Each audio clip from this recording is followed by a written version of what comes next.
Assalamualaikum warahmatullahi wabarakatuh. Nama saya Alfian Rahman Hidayatullah dengan NIM 2005 12 04 049 dari kelas TIA 2020 dan dosen pengampu saya adalah Bapak Agus Prihanto S.T.M.com. Di sini saya akan menjelaskan standarisasi jaringan komputer. Standarisasi jaringan komputer berguna untuk yang pertama adalah kebutuhan akan interkoneksi antar komputer. Lalu yang kedua, membuat suatu standar agar produk dengan vendor berbeda dapat saling berkomunikasi. Lalu yang ketiga, standarisasi kompatibilitas vendor-vendor hardware dan software. Lalu ada protokol yang bekerja di OSI layer. Yang pertama ada application layer yang berisi HTTP atau Hypertext Transfer Protocol. Lalu yang kedua ada FTP, VTP atau adalah File Transfer Protocol. Lalu yang ketiga ada NFC, NFS atau Network File System. Lalu yang keempat ada DNS, yaitu Domain Name System. Lalu yang kelima ada POP3, yaitu Post Office Protocol. Lalu yang keenam ada MIME, Multipost Internet Mail Extension. Lalu presentation layer, yang pertama ada telnet. Lalu yang kedua ada SMTP atau Simple Mail Transfer Protocol. Lalu yang ketiga ada SNMP atau Simple Network Management Protocol. Lalu yang selanjutnya ada session layer. Ya, di session layer terdapat yang pertama adalah NetBIOS. Lalu yang kedua ada NetBEUI atau NetBIOS Extended User Interface. Lalu yang ketiga ada ADSP atau AppleTalk Data Stream Protocol. Lalu yang keempat ada PAP atau Printer Access Protocol. Dan yang terakhir kelima ialah SPDU atau Session Protocol Data Unit. Protokol yang bekerja di OSI layer. Yang pertama ada transport layer yang berisi TCP Transmission Control Protocol. Protokol yang menyediakan layanan penuh pada lapisan transport untuk aplikasi. Lalu yang kedua ada UDP atau User Datagram Protocol yang protokol connectionless dan process to process yang hanya menambahkan alamat port, checksum, error control, dan panjang informasi data pada layer di atasnya. Lalu yang kedua ada network layer yang berisi IP atau Internet Working Protocol. Lalu yang kedua ada IRP, Address Resolution Protocol. Lalu yang ketiga ada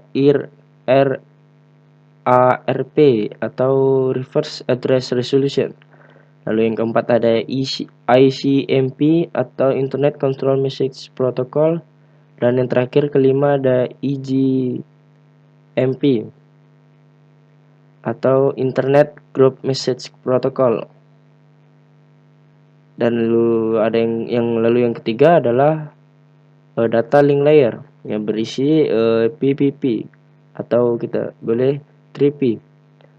Ialah point to point protocol. Protokol yang digunakan untuk point to point pada suatu jaringan. Lalu yang kedua ada SLIP atau Serial Line Internet Protocol, yaitu protokol yang digunakan untuk menyambung serial. Lalu yang terakhir ada physical layer, yaitu tidak mempunyai protokol yang spesifik di layer ini karena pada layer ini hanya mengirimkan bit-bit data. Lalu ada network protocol. Yang pertama ada Serial Line Internet Protocol atau SLIP. SLIP merupakan protokol yang memungkinkan pemindahan data IP yang melalui saluran telepon. Lalu yang kedua ada Simple Mail Transfer Protocol atau SMTP. Protokol yang umum digunakan untuk pengiriman email. Protokol ini digunakan untuk mengirimkan data dari komputer ke pengirim email ke server email penerima. Lalu yang ketiga ada Hypertext Transfer Protocol atau HTTP. Protokol yang digunakan oleh World Wide Web atau www. HTTP mendefinisikan bagaimana suatu pesan bisa diformatkan dan dikirimkan dari server ke klien. Yang keempat ada telecommunication network atau telnet. Protokol jaringan yang digunakan di koneksi internet atau local area network. Yang kelima ada file transfer protocol atau FTP, yaitu protokol internet yang berjalan di dalam lapisan aplikasi yang merupakan standar untuk pentransferan file komputer antar mesin-mesin dalam sebuah internet network. Lalu yang keenam ada Lightweight Direction Access Protocol atau LDAP. Itu protokol perangkat lunak untuk memungkinkan semua orang mencari resource organisasi, perorangan dan lainnya seperti file atau printer di dalam jaringan baik di internet ataupun intranet. Lalu yang ketujuh ada Secure Socket Layer atau SSL, yaitu protokol jaringan yang paling banyak digunakan untuk enkripsi. Ditambah lagi, SSL digunakan tidak hanya keamanan koneksi web, tetapi untuk berbagai aplikasi yang memerlukan enkripsi jaringan end-to-end. Untuk memodifikasi SSL, Apache Linux dapat menggunakan perintah a2 dismod. Lalu yang ke-8 ada Simple Network Monitoring Protocol atau SNMP, protokol yang digunakan untuk monitoring device di jaringan. Contoh aplikasi yang menggunakan protokol ini adalah MRTG, Dedut, dan lain-lain. Lalu yang ke-9 ada Secure Shell atau SSH, protokol jaringan yang memungkinkan pertukaran data secara aman antara dua komputer. Lalu yang ke-10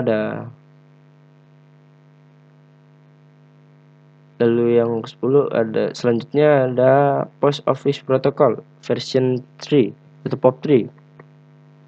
Protokol yang digunakan untuk mengambil email dari email server. Lalu yang ke-11 ada Internet Message Access Protocol atau IMAP. Protokol standar untuk mengakses atau mengambil email dari server. IMAP memungkinkan pengguna memilih pesan email yang akan diambil, membuat folder di server, mencari pesan email tertentu, bahkan menghapus pesan email yang ada.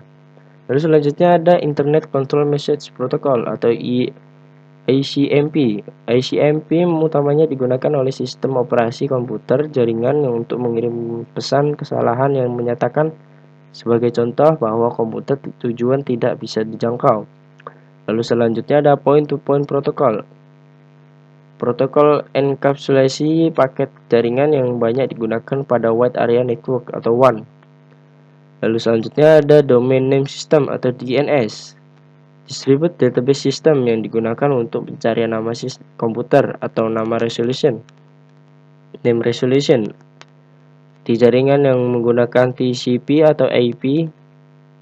Transmission Control Protocol atau Internet Protocol. Lalu selanjutnya ada HTTPS. Versi aman dari HTTP, protokol komunikasi dari World Wide Web. Lalu ada dua well-known port atau reserve port yang berisi range 0-1023. Lalu yang selanjutnya ada merupakan port atau port umum yang sudah ditetapkan reserve oleh IANA atau Internet Assigned Number Authority. Lalu selanjutnya hanya dapat diakses oleh sistem account atau root account. Sedangkan lalu registered port ya ada range 1024-49151. Lalu dan selanjutnya dapat diakses oleh program dengan program aplikasi yang menggunakan oleh use account biasa. Sekian dari saya. Mohon maaf bila ada salah kata atau salah pengucapan ataupun salah informasi. Saya pamit undur diri. Assalamualaikum warahmatullahi wabarakatuh.